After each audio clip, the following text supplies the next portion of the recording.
I hesitate to go this direction, but I am an optimist, and I think that maybe this is it. Finally, we're getting what we paid for with Babcock and all the changes. He said it was going to be a few years of building, but are they finally starting to crawl up that ladder?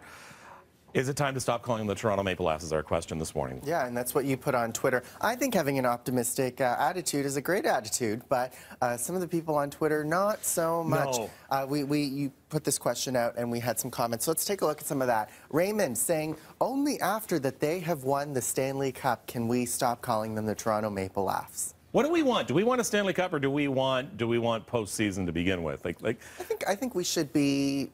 I think we should be modest. But everybody, postseason, and then.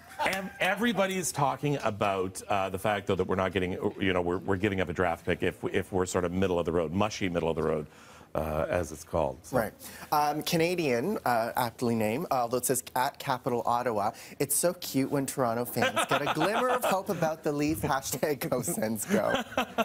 So a little fun banter there. And one more tweet from Kenneth. What needs to retire is the thinking that every year is our year.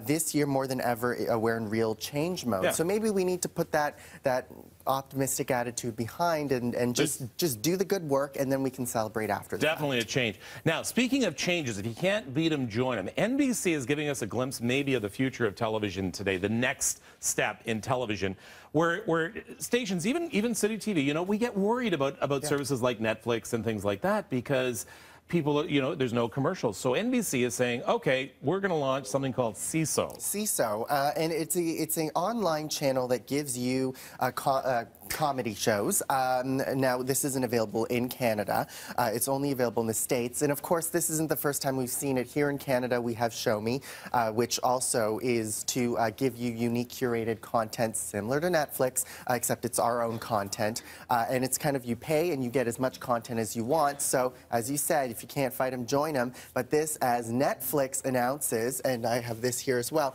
it is now everywhere with an additional 130 countries. They were in 60 countries, and they've really amplified that number, and now they're in over 190 countries, except for China, of course, because they have a lot of rules around what can be broadcast there. But of course, this guy, Netflix, is growing so much that everybody's kind of taking a look at what they're doing. They're saying we have to jump on board. I think my prediction is 2 to 3 years. You're not going to recognize TV. Citytv is going to be completely different. I think what you're going to get is you're going to get things like similar to when you download an app. You're going to get the free app. You're going to get the free TV. But you're going to want to upgrade to pay per month to watch your favorite TV shows. And I'm not just talking about City. I'm talking about CFTO, and I'm talking about Global and that. Everything is going to change. The entire field has changed, and this is the beginning that NBC is doing this this morning. And it is a change of a whole economy, and it's just all about adapting. So we're going to see. It's an interesting time for the media industry. All right. Thank you very much.